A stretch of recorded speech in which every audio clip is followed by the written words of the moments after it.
G'day everybody, my name is Elliot Waters and you're listening to the Dysregulated podcast. As always, thank you for tuning in.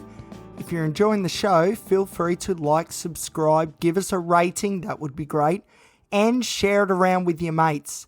And you can follow the show on Instagram at thedysregulated.podcast. Okay, so today's episode is all about the BPD, OCD, Depression Mechanism Model. Now, this model I have created myself. This is my own work, and I think it's going to be groundbreaking. If anyone mentions the BPD, OCD, Depression Model in the future, make sure they reference Elliot Waters and the Dysregulated podcast, because I think this one is a beauty. So just a bit of context on how I've come up with this amazing model. I was just driving home then from a wedding. It's well past 1 a.m. at the moment as I speak, and I was driving along the highway. It was just me, the road, the moon, the stars, and my thoughts. And this is what I come up with. It's amazing when inspiration strikes. All right, so let's get into it. I'm very excited. So for this model to work, an individual has to have all three diagnoses. That is borderline personality disorder, obsessive compulsive disorder, and depression. So in this example, I'm mostly referring to OCD with a focus on the obsessional intrusive thoughts components. But the compulsive side of things also can come into play as an extra component of the model. See, in this model, BPD is the brains behind its functioning. It is the computer. OCD is the tool that it uses. See, in this model, OCD isn't particularly smart, but man, is it good at what it does. And the ever-reliable depression is what fuels it all. So OCD is doing its thing, but without real clear direction. We're just sort of obsessing over the seemingly silliest of things, although it certainly doesn't feel so silly, that is for sure. OCD is crippling.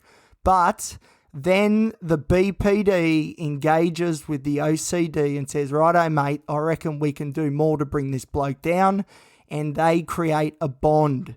Now through this bond, it latches on and uses the simplicity, and I have that in inverted commas, of the OCD to its advantage. In this model, OCD, although doing its thing and making life very difficult, is quite passive. It's just sort of happy, doing its thing, in the corner. It's just constantly running. But then BPD is added into the mix, and the OCD is guided into which areas of our psyches to target to really bring us down. That's the thing, see. BPD is so damn smart. It knows exactly where your fragilities lie, which often has to do with relationships, feeling alone or abandoned, or that you deserve the pain that it is inflicting on you. It is a terrible disorder. They all are. Now, for this model to succeed in making our lives a living hell, we need large volumes of negative emotion to fuel this machine.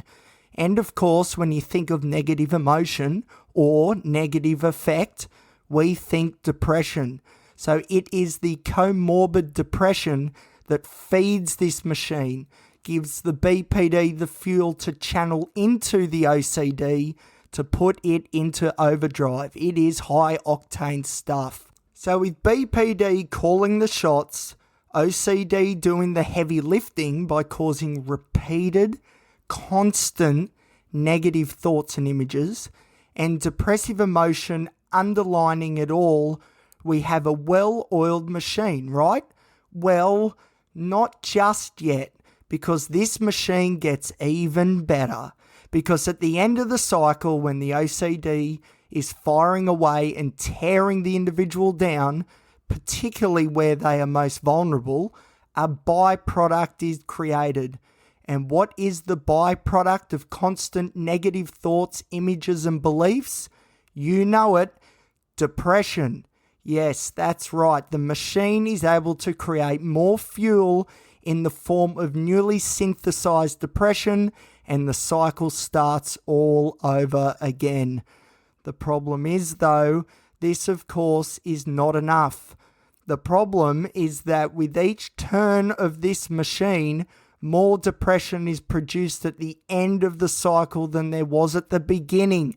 An exponential growth of depressive fuels, if you will. So the constant thoughts and ruminations caused by OCD and directed so beautifully by BPD is intensified the longer this process is allowed to continue, because more and more depressive fuel is being pumped into the system. It grows and grows and grows, and eventually it creates for itself a very lovely groove in the brain, which requires hours and hours of therapy to repair. Nasty stuff, isn't it? Really is. The good news is that there are therapies such as cognitive behavioral therapy, acceptance and commitment therapy, dialectical behavior therapy, and other mindfulness meditation interventions, just to name a few, that can pull apart this machine and render it useless. But the longer this machine has been running, the more time and effort it will take to dismantle, unfortunately, as I'm finding out. My machine has been running for almost 17 years and is proving very difficult to unplug. But as we know, I'm on the verge of a hospital admission, which will bring the best psychological mechanics together to do a job on me, that's for sure. And I cannot wait to report back the ways in which they approached taking my BPD, OCD, and depression mechanism apart. Hopefully for good this time. So there you have it. That is the BPD, OCD, depression mechanism model created by yours truly on a late night drive back home when I had nothing to do but think and dwell on my thoughts. This is what come to me. This inspiration flashed, and here we go. There's the model. So I'd love to hear from you guys if this makes sense to you at all. I hope I explained it well enough.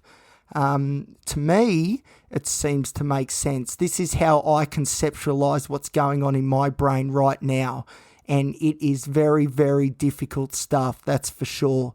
There is a lot of extra depression being pumped out constantly, and it just refeeds the system, and it just gets stronger and stronger and stronger. But as I said, there are ways to constrict the fuel to pull this machine apart. But if you're somebody like me who has had this thing running for so long now, it's going to take a huge amount of effort and determination and help along the way as well to really pull it apart for good. Here's hoping. Jeez. But as you know, I will keep you updated every step of the way. Every time a bit of this machine is pulled off, I'll let you know how we did it and what the results are. So have no fear. We are going to destroy this machine, and I'm going to let you in on the way to do it as well. And you're going to be on that journey with me. How exciting. All right. Well, thank you for listening. I really hope that made sense. I have no idea if it did. I'm very sleep deprived at the moment, but it come to me. I'm telling you, I was flying down the highway and boom, it all came at once. It was amazing stuff. And I thought, you know what? I really need to share these weird thoughts and this idea that I've come up with all my followers, all my listeners, because who knows, maybe there's something in there that might resonate and might help someone as well. That'd be pretty cool. All right, so as I said, let me know if you want. Send me a message on social media and we'll see if it resonates. Maybe you can add to the model and be referenced alongside me. But that's it, the BPD, OCD, depression mechanism model. So that's enough for this episode. Coming soon, I'm going to do an episode on retroactive jealousy. Now, that's going to be a huge one and is a huge part of my story. My goodness, I'm researching that at the moment and it is tough reading. So that's coming soon. as well as the next edition, I'm a bit late on this one, I'm sorry, of the discharge papers. So that's coming as well. All right, thank you for listening. Remember, give us a rating if you enjoyed the show. Share it around with your mates. That'd be great too. And until next time on the Dysregulated podcast, it's goodbye for now.